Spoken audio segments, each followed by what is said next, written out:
নমস্কার বন্ধুরা, রাধে রাধে। অনিশার চ্যানেলে তোমাদেরকে সবাইকে স্বাগতম। তো আশা করি বন্ধুরা তোমরা সবাই ভালো আছো আর আমরা ভালো আছি। তো চলো তোমাদের ভালোবাসার আশীর্বাদ নিয়ে দিনটা শুরু করি। আশা করি ব্লগটা তোমাদের অনেকটাই ভালো লাগবে, স্কিপ না করে পুরো ব্লগটাই দেখবে। তো সকাল সকাল নিয়ে আসলাম কাকিদের বাড়ির থেকে ফুল। তো সকাল বললেও ভুল হবে, অনেকটাই বেলা হয়ে গেছে। তো এখানে এই যে রাধা গোবিন্দের আমি পুজো করব, পুজো করার জন্য ফুল নিয়ে আসলাম।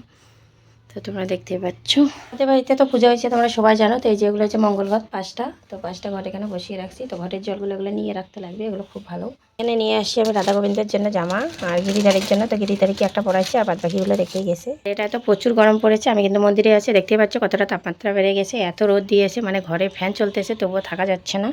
তো এখানে তো আমি মন্দিরে আছি, মন্দিরেও এত গরম দিচ্ছে আর কি বলবো। তো তোমরা দেখতে পাচ্ছ যে রোদের তাপ কতটা। আমি স্নান করে সিধা মন্দিরে চলে আসলাম। তো মন্দিরে আসার আগে মেয়েটাকে ঘুম পাড়াইলাম।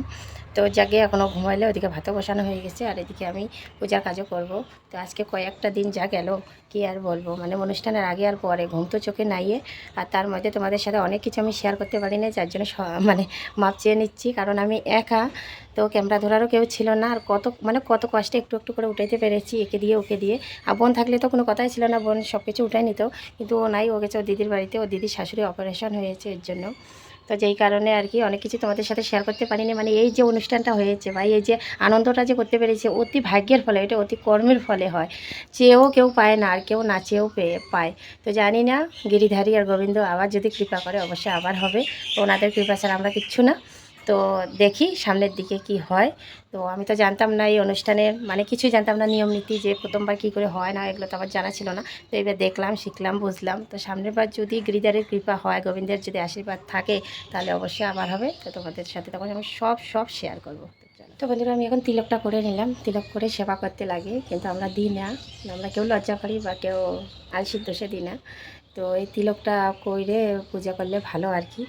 তো ভাবতেছি আমি এবার রেগুলার এই তিলক দেওয়া শুরু করব, কারণ মাঝে মধ্যে দিতাম, মাঝে মধ্যে দিই না।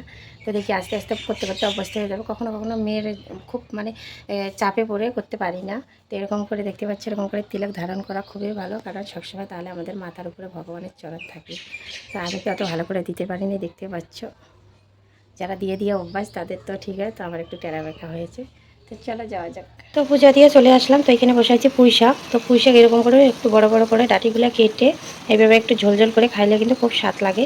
তো দেখতেই পাচ্ছ। আর এখানে হয়েছে যে ডাল, মুগের ডাল। এখানে আছে মাছ, আর এখানে আছে মাছের ডিম। একটা তরমুজ আছে, তরমুজটাকে খাবো এখন। উঠাইতে পারছি না আগার দিয়ে। তো দেখো আজকে বাজার থেকে কি সুন্দর টাটকা টাটকা কলমি শাক নিয়ে আসছে, আর আমার এগুলো খুব পছন্দ কলমি শাক। দেখতেই পাচ্ছ তোমরা কত সুন্দর কলমি শাক এগুলো নিয়ে আসছে। এখানে নিয়ে আসছে তোমার তিত করলা, আর তার সাথে নিয়ে আসছে লেবু, আর এখানে নিয়ে আসছে লতি, আর এখানে আছে কাঁচা লঙ্কা। এখানে নিয়েছে শুটকি, ভোলা মাছের শুটকি এখনো গোটানো হয়নি, সবগুলো এলোমেলো হয়েছে, এগুলো কালকে সময় করে গোটাবো। এখানে নিয়ে আসে 2টা ডিম, এখানে নিয়ে আসে চাউমিন, আর এখানে নিয়ে আসে একটা সস। আমার ছেলেরা বলে খাবে বাড়িতে, দোকানেরগুলো খাবে না, বাড়িরগুলো এভাবে নিয়ে আসে। তো বন্ধুরা, এখানে বানাইছি দেখো কলমি শাকের ভাজি। এখানে বানাইছি যে লতি।